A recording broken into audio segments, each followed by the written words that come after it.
Welcome to Technically Speaking, where scientists and engineers come together to chat about a common interest, share knowledge, and satisfy some curiosity.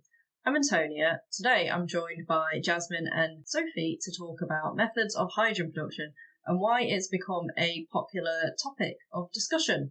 To start off with, a little introduction from yourself, Jasmin. How is hydrogen relevant to what you do in your work? Yeah, so I do a lot of research into decarbonisation, specifically ways of achieving net zero. And for quite a few sectors, hydrogen is going to be really important in terms of reducing greenhouse gas emissions. I've had a look at hydrogen as well and trying to put together a few different companies' net zero strategies. And for some, there is no alternative for high temperature heat apart from hydrogen. Yep, pretty much. Well, I want to say widespread. Hydrogen's not widespread yet. Yeah, it's an issue. Like, currently hydrogen production's still quite limited, so scaling it up to what is needed for large scale use is gonna be an issue. But there are lots of different ways of producing hydrogen. Yeah.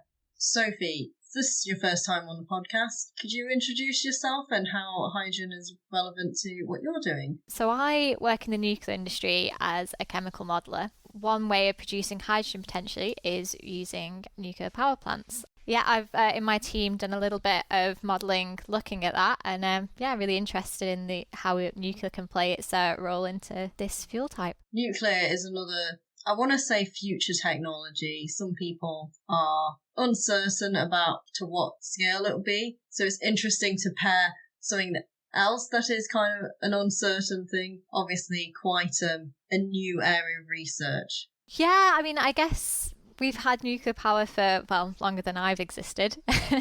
So it's not totally new, but ever-changing new technologies coming out at the moment. So it's definitely an exciting field to be in at the moment. Why do you think hydrogen and nuclear are an interesting topic for people to research now? So yeah, it's a really exciting time in the nuclear industry. Has been a bit of a renaissance how we can help use it to reach net zero. So it's really an interplay between renewables, and nuclear seems to be the way forward to achieve that. Yeah, in terms of hydrogen, as we've mentioned already, there's a lot of parts of industry that are hard to move away from fossil fuels, that need a source that's not just electricity based, but also in terms of manufacturing chemicals as well. So pairing the two together and reducing the amount of carbon emissions it's interesting science, but it's also really important for the future of the world, I guess. Jasmin, where have you seen a need for hydrogen? In terms of current demands of hydrogen, it's mostly in chemical production as well as in other industrial processes like iron and steel making.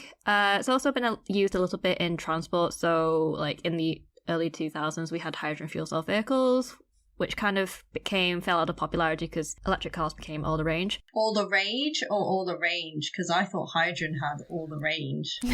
Sorry, I had to get that pun in.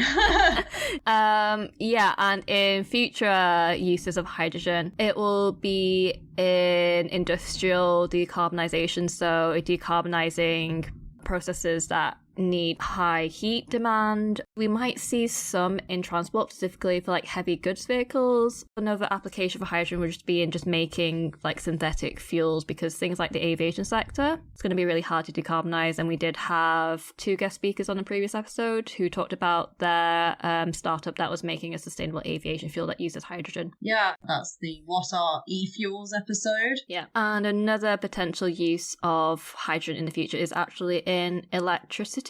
So renewable energy sources, so wind and solar, sometimes they produce excess or surplus electricity, so you need a way of storing it. An alternative to batteries is to just convert that electricity into hydrogen, and then we can use that hydrogen to generate electricity. Yeah, I mean, that's a really good point. If you think about hydrogen and hydrogen bonds, they're some of the strongest bonds that exist. Actually, the use of hydrogen is to store energy. It's not as you would think of with fossil fuels, where it's a fuel where you just dig out the ground and there you go, you burn it. So yeah, that's the real way to think about of hydrogen as well, is it's a way of transporting energy from one form to another and locking it in to use. Obviously, energy is an increasing market demand for hydrogen, but it's not at the moment. So do we know what portion of hydrogen is used in the various different applications like chemicals versus metal. Definitely petrochemicals.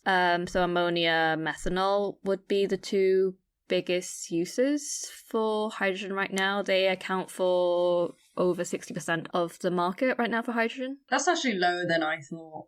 I thought it was all going to be for ammonia and then therefore fertilizer production. Would you call ammonia production petrochemical? Ammonia, no, but hydrogen produced from natural gases would be classed under the umbrella of petrochemicals. That makes sense to me. The one other use that we've not really mentioned is the use of liquefied hydrogen in space launches. I suppose because they make such a small amount of the demand for hydrogen, but maybe in the future it will be more common if we mine on the moon. But before we get there, let's talk about actually how are we producing hydrogen right now. Currently, there's like 4 different ways of producing hydrogen. The main one is from fossil fuels. So depending on if you use coal or natural gas, that can be called black, brown, or grey hydrogen. I think we should explain. So people have come up with this rainbow of calling hydrogen, kind of like people saying electricity from renewables is green electricity, even though it physically is not a different colour. Yeah. Neither is this hydrogen is not physically a different colour. It's just the way that people have decided. And the colours indicate a different synthesis route. If you add on carbon capture and storage to your fossil fuel hydrogen, and that then becomes blue hydrogen. The other ways of making hydrogen currently is using electrolysis. So again, depending on the type of electricity that you use, the colour can change. Renewable electricity, i.e. wind or solar, that can be called green hydrogen. Although if you use solar, it can also be called yellow hydrogen.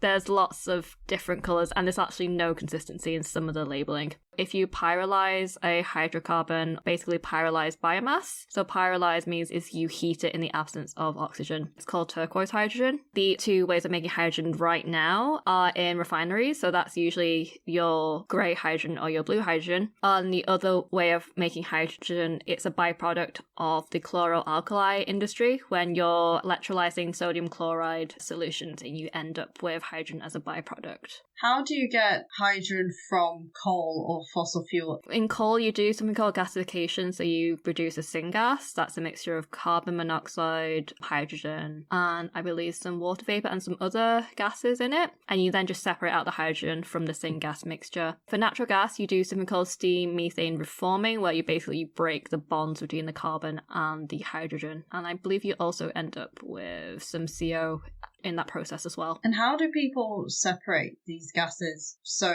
effectively that you can get hydrogen separate from another gas, carbon monoxide? You have something that's called a pressure swing absorption, which will separate out the hydrogen from other things that are being produced. Is it they have different preferential absorption rates to an absorption medium? Yeah, because it depends on the affinity for the different molecule and what the absorbent material is. And that's a similar process for carbon capture storage, isn't it? Yeah. So you've got like one set to get the hydrogen, and then you have another set to get the carbon monoxide / the CO2. If we didn't have that second step, we would just be emitting the CO2 into the atmosphere. Yeah, basically. So it's almost as if it's the same as if we burnt the fossil fuel, right? Yeah, so that's why unabated, so without carbon capture and storage for coal or natural gas-based hydrogen is pretty bad, and that's why you want to add CCS onto it. I guess that brings us on to why the green and pink/yellow hydrogen, the renewable and the nuclear electrolysis routes may be better. Coming to what electrolysis is, what we're looking at here is breaking apart a water molecule to form your hydrogen gas and your oxygen gas through the use of electricity. Again, the strength of HO bond in water is really strong. It's like abnormally strong. So it's quite a unique thing that water is liquid at the temperature and pressure that it is. Yeah, definitely. That is what makes life on Earth water, and its interesting properties and extreme hydrogen bond networks that occur. So yeah, it's an interesting molecule, although it's very small and looks quite innocent. So yeah, so that's what the electrolysis is doing. And if you think about breaking apart a bond, basically you're providing energy to overcome the strength of that interaction. Now, there's two ways you can kind of go about that. You can either use purely electricity to power that electrolysis reaction, or you can add a little bit of heat in there, and that will weaken the bond slightly, which means you need less electricity to break that molecule apart. Typically, when we do think about using some of the electrolysis methods in some of the other applications, so where we're using renewable electricity, or typically when we do think about nuclear electricity as well, it is just using just electricity and we're not thinking about any thermal properties. But with nuclear, especially as we move potentially to newer designs of reactors, such as high temperature gas cooled reactors, the idea is, well, we've already got really high temperatures going on. Why don't we take advantage of this? Instead of it being an unnecessary byproduct that we then need to deal with later, why not actually utilize it? So yeah, there's a lot of different potential designs of electrolysis technologies out there that could really utilize this. So at the moment, there's really steady research on alkaline electrolysis, where we slightly weaken the bonds with having potassium hydroxide or another alkaline solution, but essentially it's the electricity that breaks that water apart. But there's new technologies such as solid oxidized electrolysis that means that we can start using some of those thermal properties because we use steam instead of water. Okay, so I was going to ask, what kind of temperatures are we talking when we say higher temperature water electrolysis? That is a question to kind of solve of at what point does this all come together within a reactor design. But as long as we've got boiling water, that's what will help the process go, which is definitely very well achieved. And how hot is a nuclear reactor or the high temperature nuclear reactors? Like just for a scale, like is it as hot as the sun? With the high temperature gas cooled reactors, which is the technology that we're looking at to couple with, about 750, 950 degrees C. So you can see that's definitely going to produce steam. Well, that's interesting. In traditional fossil fuel burning boilers, you can get heat recovery off the flue gases. But if we are losing that, then we kind of lost a source of heat in a way. I guess the pro of thinking about moving to what is referred to as pink or yellow hydrogen with nuclear is that you can use the heat from that process and you can use the electricity directly from nuclear as well, or potentially from other sources if you so should want to. But the idea of coupling it is to use that electricity as well and it not produce CO2 like our fossil fuel plants would. Is this something we could couple with small modular reactors, or is this like much more the large Hinkley Point C scale reactors? Good question. I think the idea is if we're going to be coupling hydrogen production, it's probably going to be on a larger scale. It just makes sense of economy and the infrastructure needed to do it as well. It's probably much more sensible for our normal size Hinkley Point C reactor sizes, but I'm not ruling it out. I definitely can't say no to SMRs, small modular reactors, ever playing that role. Yeah, I just bring it up because one of the challenges is where hydrogen is going to come from if we need it everywhere. And do we build hydrogen networks? Are we using hydrogen to transport hydrogen to then use elsewhere? Because hydrogen pipelines aren't a thing, like our natural gas pipeline. Good question. I don't have an answer on the future of SMRs producing hydrogen, but it is that interesting thing of the economics of hydrogen production, of when do you use your reactor to make the hydrogen and when do you use it just to make electricity. And that is a big question to be answered when we're looking at the economics of using any process to make hydrogen, particularly from my background, nuclear. There's a lot of modelling that's been done on that for my team, but widely in the industry as well. What implications do you think this has on the work that you're doing, Jasmin, with decarbonisation industrial hubs? Could be something that could be more applicable or more usable for some industries, especially if they're located close-ish to a nuclear facility, because an issue with hydrogen is just how to transport it. There is quite a bit of research that's gone into how to transport hydrogen. There's different ways that you could do it. Pipeline is an option, and there is actually work to convert gas pipelines into hydrogen pipelines, but you can also do other things like you could liquefy it and then transport it that way, or you could store hydrogen in things called metal organic frameworks. Or you can also convert hydrogen into what's known as a liquid organic hydrogen carrier, which is a chemical that contains hydrogen, which will release the hydrogen when you do make changes to the temperature or pressure. So there's lots of different ways of moving hydrogen, but right now, hydrogen is produced really close to where it's used just because transporting it's really expensive right now. But if we do see like a really big increase in demand, obviously there's going to be greater needs for both hydrogen production as well as ways of transporting it. And the challenge with transporting it is because it's the smallest molecule that exists. So if you have leaks in like equipment that's transporting it, that's a bit of an issue. But also hydrogen's a bit of a weird molecule because it has different properties to other gases. For most gases, the temperature increases when you compress it, but for hydrogen it's the opposite. It actually gets colder. What? Yeah. No, I don't know why I didn't know that. It's a pretty weird thing. But also, the main thing about why hydrogen is going to be really tricky to transport is that it's a really dangerous gas. Flammability? Because it has a much higher flammability range than natural gas. So even at very low concentrations, it will combust, but even at very high concentrations, it can combust. I can't remember the exact range, but it's much higher than methane and other flammable gases. And we found a way of making natural gas smelly so we can actually detect it a bit easier with the naked nose. But the thing is, you need to find a chemical that doesn't react with hydrogen because hydrogen's very reactive, which is actually another issue for pipelines because... They call it embrittlement, don't they? Yeah, because hydrogen's really reactive, so you need to use a material that is not going to degrade from having to like carry hydrogen. Just a whole host of complications to find the answer to. Yeah. That might be a future episode. So I suppose if we were to use nuclear... Do we call it thermochemical production, using the heat as well as electricity to break apart water into hydrogen? How far along are we with doing that? Because I've not heard of this technology before. In terms of how ready this technology is to go on the market, it's not there yet. It's not something you can buy off the shelf and know it will 100% work, tried, tested with a nuclear power plant. So there's a lot of research that needs to be done there to kind of improve that as well.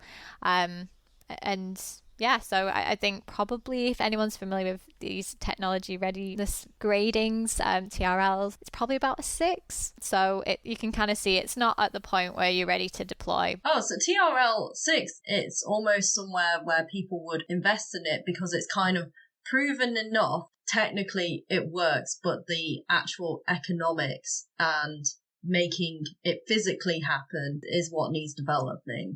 Yeah, no, well, I definitely agree. I guess I just wanted to make the point. It's not something that you can buy off the shelf, but it's still some research, but we're at a point, where some exciting stuff could be happening. TRL, or Technical Readiness Level 6, that basically means you have a prototype system that works. Yeah. So TRL 7 would be an actual demonstration pilot plant, and then basically anything after that's basically you're going industrial scale. Yeah, so it's not quite ready yet, but how do you think this will change energy use or chemical production if we did have wider scale hydrogen production? Yeah, if we have more hydrogen, then there's going to be more ways that we can use it in the future. So currently, for the UK at least, it's predicted that most of the hydrogen is going to be used in industry as well as maybe a little bit in transport and electricity. But we could see it for other things. We could see more chemicals being made using hydrogen if we can get lots of green hydrogen or hydrogen from thermochemical splitting, because right now a lot of chemicals are based on fossil fuels. So we need a way of making chemicals that don't involve fossil fuels. And this kind of links to our bio-based plastics episode. But we couldn't make plastic from hydrogen directly, could we? No, We'd have to convert it. You need a source of carbon. But it's possible. Yeah, it's possible. That's good. Yeah. And I think we touched on energy storage before, because hydrogen is kind of an energy storage medium as opposed to a direct energy source. Yeah. So I think one of the biggest challenges with the way our electricity generation is going is we have a lot of renewables which are intermittent in its production. If we have more nuclear, we have that base load energy, but anything to actually respond to peaks, what we call like demand response, we wouldn't have unless we had something like hydrogen and other storage methods, right? Yeah, exactly. Here's a question. If we talk about using hydrogen for high temperature stuff or fossil fuels for high temperature stuff, do you think carbon capture storage is going to develop faster than any of the greener ways of producing hydrogen? That's a good question. Not sure. Like, there's already carbon capture and storage being used on industrial scales, and right now capacity is definitely a lot higher than what capacity is for electrolysis and green hydrogen production. But I think in the future there's going to be a lot more green hydrogen, but I think there will still be a place for CCS, but maybe not for fossil fuels, probably for bioenergy, just because in the run up to 2050 and you want to be net zero, you really do need to have phased out a huge chunk of your fossil fuel usage. So that means no more gas, coal and oil. Yeah, I guess just to add to that, that if you're arguing that if we can get carbon capture, let's just carry on using fossil fuels, there's a lot more than just the CO2 emissions when you think about fossil fuels. It's the fact, do we want to keep digging these things out of the ground and more and more harder to do? So yeah, even if carbon capture does get to that great point, I think that we shouldn't be saying no to producing hydrogen in a more green or pink way.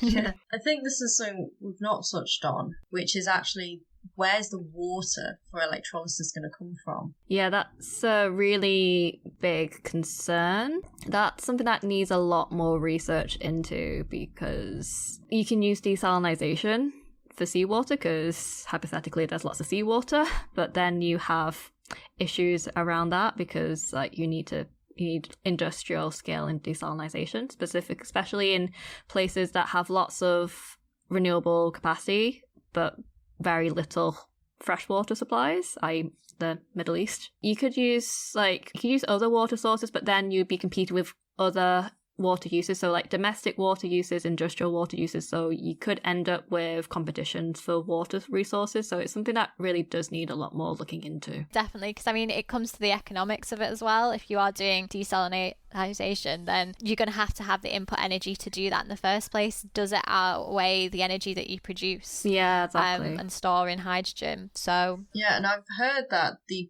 purity of water also matters. Yeah. So we couldn't just directly use seawater for electrolysis. We have to remove the salt. Yeah. So we're basically competing for potable or drinking water. Potentially, yeah. Which is also a concern that people have for the future. Yeah, I mean, it was also an issue with biofuels because it's like food versus energy. So now it's like water versus energy. And I think that's it. When we first idea about hydrogen is, yeah, it's a very strong bond, so we're just using it to store energy, but the pro is water's everywhere. Like you said, the question is, well, is the right water everywhere? So, and then also, yeah, we produce a nice gas at the end that's can be cyclic and it's not going to produce any horrible other side products, but yeah, how do we transport it? So there's still some big questions on all that. I think that was the perfect wrap up for this episode, Sophie. Unintentional, but glad I did it. And we might touch on this topic again in the future. Thanks for listening. The views expressed in this podcast belong entirely to the person that said them. They do not represent any industry or organisation. If you enjoyed listening to these views, it would really help us out if you could rate us, leave a review and tell a friend. This podcast was sponsored by no one, but if you're interested in funding us to continue to have frank discussions about science and engineering, please get in touch.